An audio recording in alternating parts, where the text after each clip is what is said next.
Tim Kirby Russia hot takes. The U.S. Defense Secretary visits Kiev.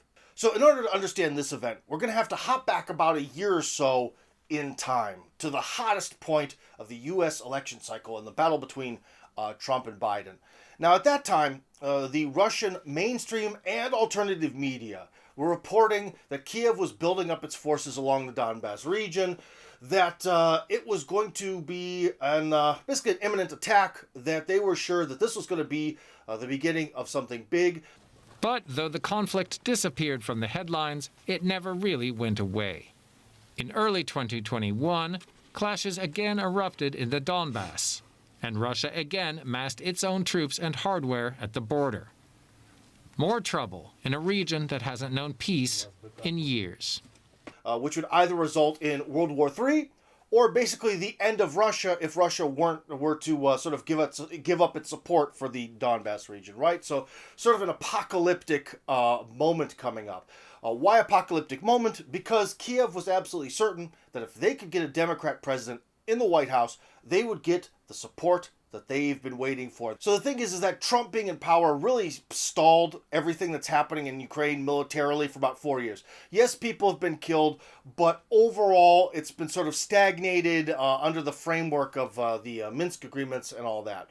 So I'm sure that Zelensky and some of his other bloodthirsty pals were very, very happy when the defense secretary came to Kiev to talk to them about the near future. But the problem is, Mr. Lloyd Austin told them something that sounds good at first, but then when you think about it, is not so great. He essentially explained to them that, he came to support them because they support democratic values and human rights, even though they built an apartheid state, and all that other stuff, and that the United States would, support its allies, blah, blah, blah, blah, blah. And let me underscore what President Biden said during President Zelensky's recent visit to Washington.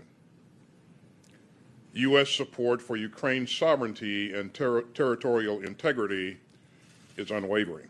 But in the end, he really underscored the fact that the United States is going to help them in their fight with the Russians and against Russian aggression from afar.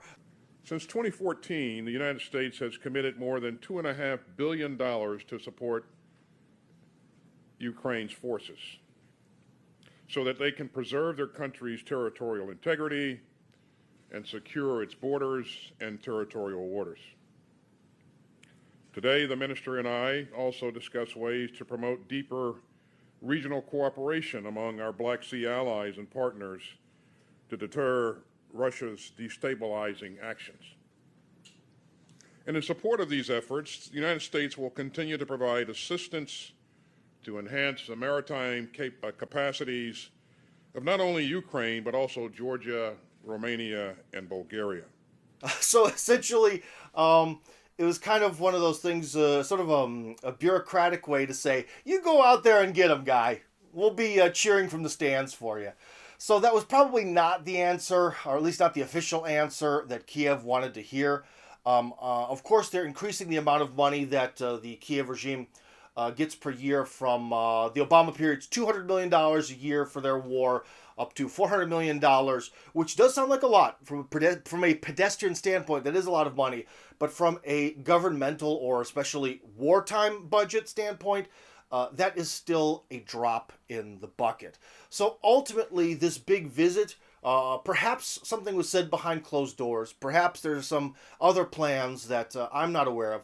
But everything that was said officially looks pretty bad for Kiev. The conflict in the Donbass, at the very least, is going to remain stagnated, and that region of the world is not going to be under their control.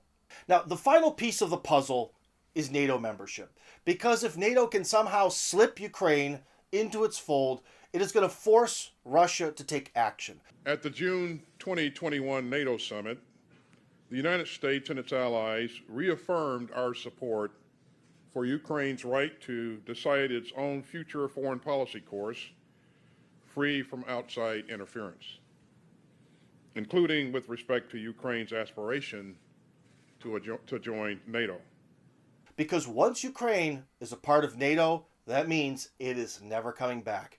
It is going to be under the West's nuclear umbrella. There's going to be nothing the Russians can do to get their sort of sacred Holy Land back under their control. So, although on the one hand it may look like Ukraine joining NATO would be some sort of solution for Kiev, well, it could also again provoke an Armageddon-like conflict because it would force the Russians to take action. Because, like I said, once Ukraine enters NATO, it's never coming back. And that is an absolutely unacceptable option from a Moscow standpoint.